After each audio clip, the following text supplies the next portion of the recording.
Welcome to my Introduction to Rust course. This series will introduce the basic concepts of the Rust programming language. This course and series will not be an introduction to programming with Rust. I will assume you know at least one programming language and the basics of programming and software engineering. So why should you learn Rust? Traditionally, programming languages are a balance between safety and productivity on one hand, and access to low-level details on the other hand, like memory management. Rust attempts to step on decades of programming language development to provide a language that is both ergonomic, performant, and productive to use, and at the same time gives you access to low-level programming details. Let's begin with installation. Rust is a compiled ahead of time language, which means we will need a compiler. To do that, there's a utility called rustup to install and update Rust on your local computer. Go to the rustwang.org site and visit the install page. On Windows, we have two executables for 32 and 64 bits respectively. First, we have to install a dependency. We need a C++ compiler and linker. Rust will use the linker and some dependencies which you will install. Also will use the C compiler as they do include C code, and in order to build them, you will need a C compiler.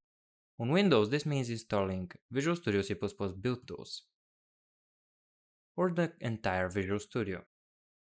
You can download the build tools. I won't run it as I already have the build tools installed. Just follow along the installation process.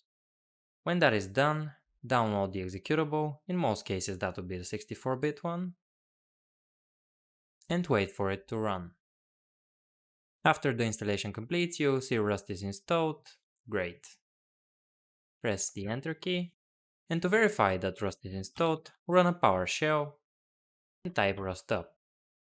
You'll see the default commands, which means our Rust instance is installed.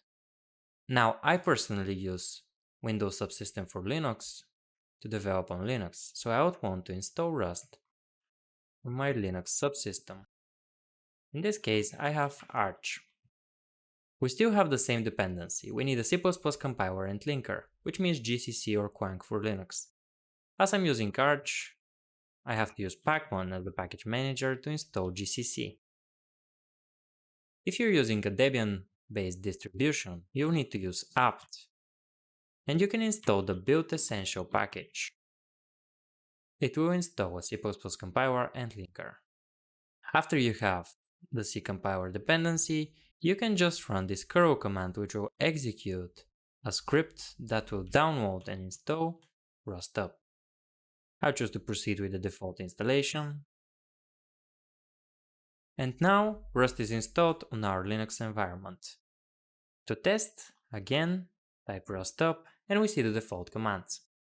Rustup can be used to update your Rust installation. Just type rustup update. In this case, it cannot update as we already have the latest version. You can also use it to uninstall Rust if you want.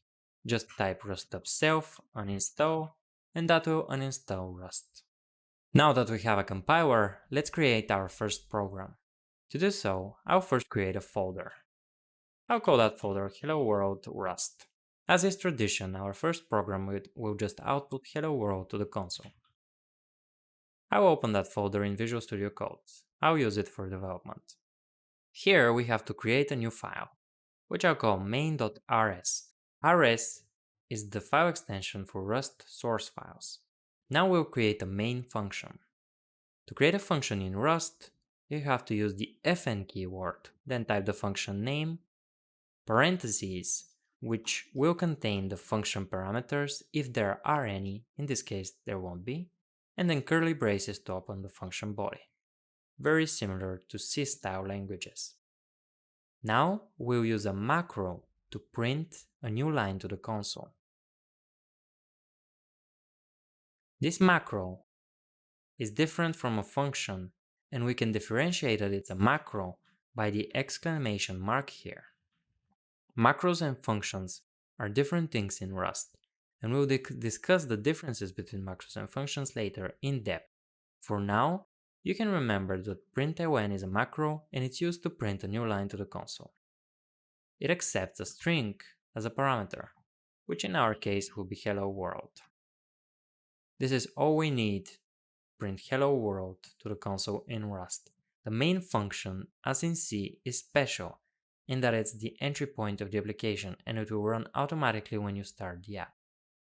To compile this file, use the rustc command and type the file name.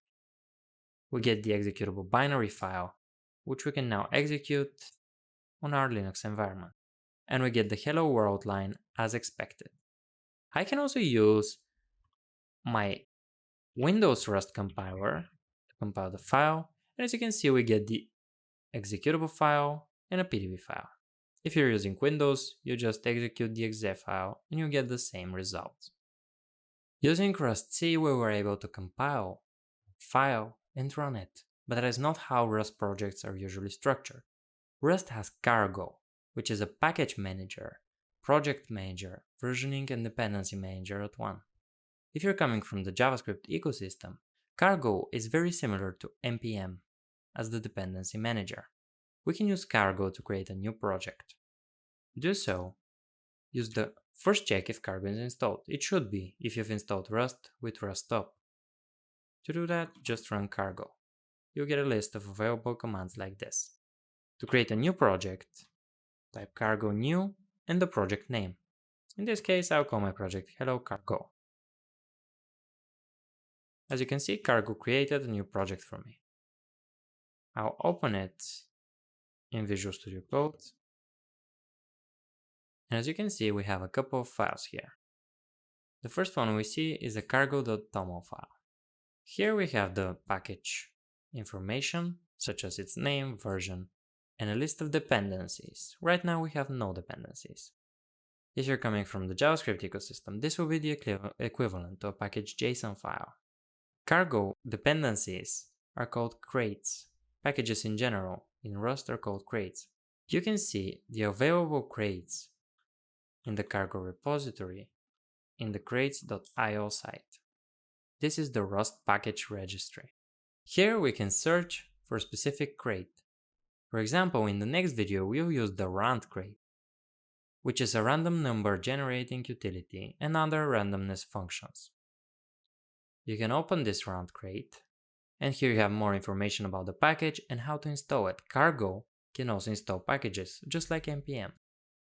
To install rand, just run cargo @rand. As you can see, we get rand in our dependencies list together with its version. We also got a cargo walk file, which lists all the dependencies and their versions. This file is automatically generated and maintained by cargo, and you shouldn't edit it manually. We also get a gitignore with the target directory where the build files will live, and a source folder. The source folder should contain all of your Rust source files. In this case, we also have a main.rs file with the same main function we wrote in our first program, which outputs hello world. To build and run this cargo project, you can run cargo build. Now, our Rust application was built and it's available in the target debug folder.